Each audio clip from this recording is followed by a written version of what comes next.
+2 second year history रो इंग्रेज औपनिवेशिकवाद विरोध रे जो विद्रोह आरंभ होइतिला से विद्रोह संपर्कित किछि गुरुत्वपूर्ण प्रश्न गुड़िक पर आलोचना करबा जे बंगला रे केबे एक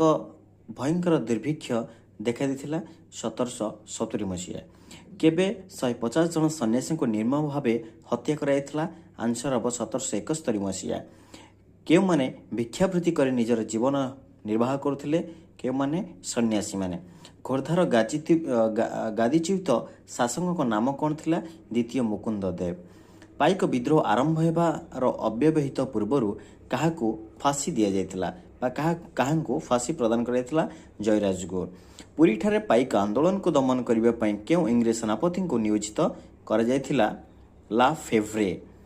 केउ सांताल नेता को जमीदार कचेरी रे दंडित करा जायतिला वीर सिंह 1855 मसीह केउठारे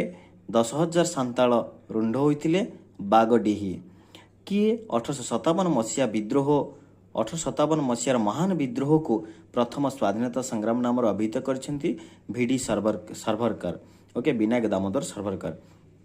1857 मसीहा महान विद्रोह समय क्या भारतर सम्राट रूपे घोषणा कर बहादुर शाह जाफर केउ समय केउ समय पर्यंत सन्यासी विद्रोह अब्याहत रही 1763 रु 1800 मसीहा पर्यंत ओके ओडिशा सीएचएससी को आपण माने जदि सब्सक्राइब करि नाहंती तो सब्सक्राइब करिकि ऑल नोटिफिकेशन को ऑन कर दियंतु सो दैट जहाद्वारा कि कोन परिबो ना आपण माने सर्वप्रथम नोटिफिकेशन पाई परिबो जहां मध्यम अपलोड करिवे ओके थैंक यू।